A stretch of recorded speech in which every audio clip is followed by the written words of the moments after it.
Bienvenue dans ce podcast inspiré du livre Exprime ta passion et suscite des vocations, qui est un outil de développement personnel qui vous accompagne dans votre aventure entrepreneuriale. Je vous souhaite d'ores et déjà un très bon confort d'écoute.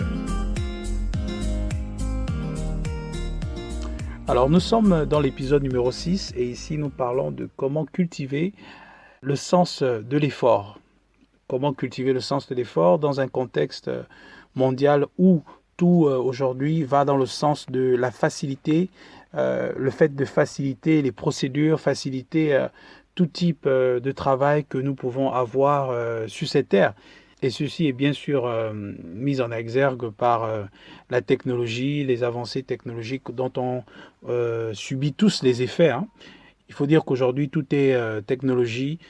Nous utilisons Internet, nous avons des smartphones, nous écoutons aujourd'hui des émissions télévisées, on va dire des émissions par Internet, sur des chaînes YouTube, nous écoutons des podcasts, comme vous le faites certainement là, sur des blogs, dans des sites Internet. Nous faisons quasiment tout aujourd'hui sur Internet. Et au passage, puisque nous sommes dans ce contexte de la promotion de l'entrepreneuriat, aujourd'hui, il y a cette nouvelle forme d'entrepreneuriat, l'infopreneuriat, c'est-à-dire entreprendre par l'information. Et aujourd'hui, les réseaux sociaux, justement, constituent cette plateforme-là qui permet effectivement d'évoluer dans cette forme d'entrepreneuriat. Mais aussi, il y a le commerce en ligne. Il y a beaucoup d'activités commerciales qui se font aujourd'hui par Internet. Et donc, nous sommes tous, d'une manière ou d'une autre, affectés par l'évolution technologique, que l'on soit consommateur ou vendeur, que l'on soit commerçant ou que l'on soit tout simplement client. Nous tous, nous sommes concernés par l'évolution technologique. Et donc, tout ceci vient dans le sens de faciliter l'effort finalement humain, l'effort physique, pour que, bien sûr, on gagne en temps, pour que facilement on arrive à atteindre nos objectifs. Ceci est une chose absolument intéressante.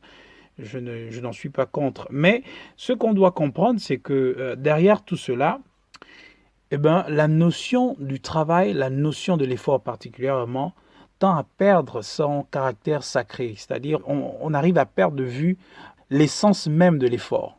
Parce qu'aujourd'hui, tout est facilité. Et là encore, nous avons abordé le sujet donc des réseaux sociaux, mais on doit aussi tenir compte, par exemple, des machines. On a parlé de la technologie. Aujourd'hui, on entend qu'il y a des machines qui font de la vaisselle. Aujourd'hui, il y a tellement de choses, tellement d'inventions, tellement d'évolutions, on peut se dire qu'on n'a plus besoin de fournir un quelconque effort, puisque en fait la technologie peut le faire à notre place. Sans compter aujourd'hui les images que nous voyons à la télévision, des inventions, des robots aujourd'hui qui peuvent faire quasiment tout ce que nous on peut faire. Donc vous voyez que nous sommes dans un monde aujourd'hui qui promeut la facilité, d'une manière ou d'une autre. Et qui dit promouvoir la facilité, en quelque sorte, d'une manière ou d'une autre, ça n'engage que moi, met en arrière la notion de l'effort. En fait, on ne peut plus fournir beaucoup d'efforts pour avoir des résultats, pour atteindre ses objectifs. Mais ce qui est dangereux avec cette façon de voir ou cette mentalité-là, ça tend à vouloir destituer quelque chose de divin. C'est-à-dire, l'homme mangera à la sueur de son front. Et quand on parle d'homme, il s'agit d'homme avec grand H. Donc nous tous, nous sommes concernés par ce principe divinement établi. C'est qu'il faudrait qu'il y ait de l'effort avant la satisfaction, avant la réjouissance, avant le divertissement.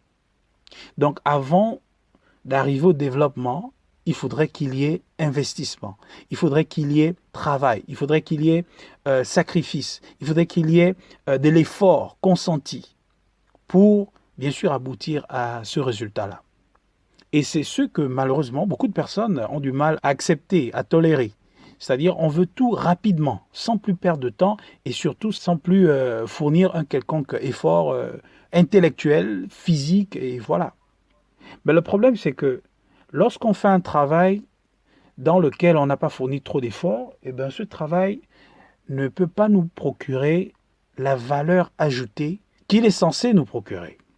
On va prendre un exemple. Lorsqu'une personne paye une formation pour bénéficier d'une connaissance, vous allez voir qu'en fait, cette personne va valoriser les acquis de cette formation. Pourquoi? Parce qu'elle a investi de l'argent.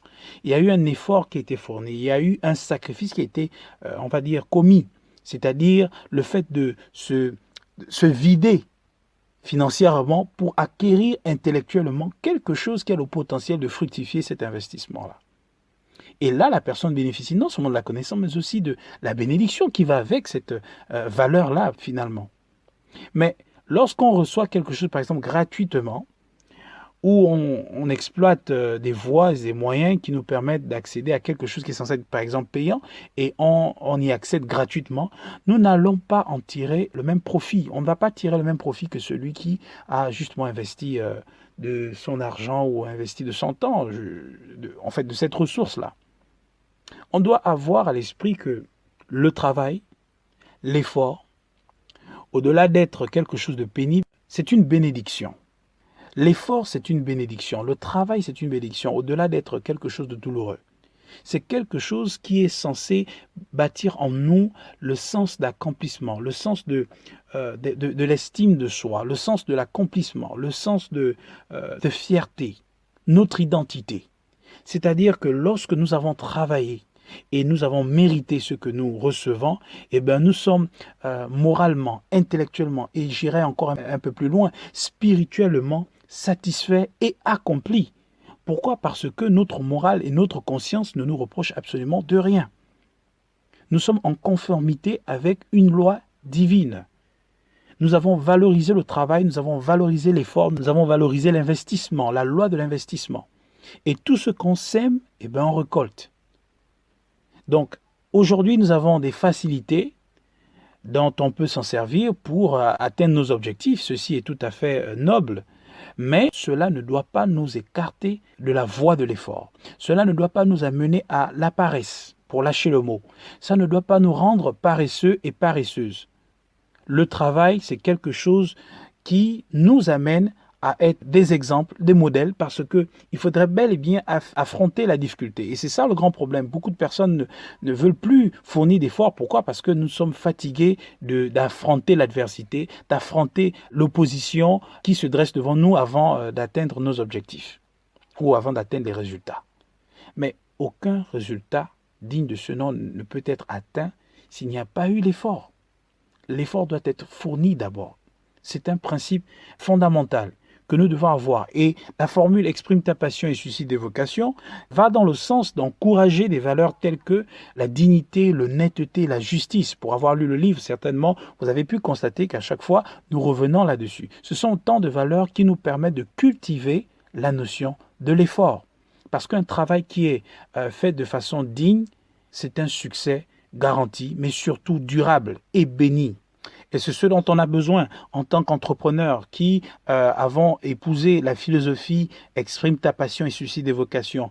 Pourquoi exprimer sa passion? Mais parce que nous avons tout ce potentiel-là que nous devons exercer pour nous affirmer dans nos domaines. Et si nous le faisons de façon digne, honnête et juste, nous allons inculquer ces valeurs-là aux générations futures. Nous allons inculquer ces valeurs-là à toutes celles et ceux qui voient en nous un modèle, un repère, une référence, on va dire un pont, d'accord? Cette personne-là qui va justement servir de canal pour conduire des personnes vers leur développement personnel.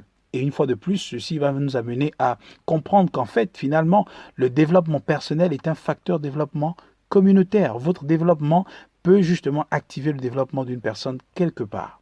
Ceci passe par la notion de l'effort, passe par la notion du travail, passe par la notion du mérite, parce qu'il faut encourager les personnes à travailler dur pour mériter leur salaire.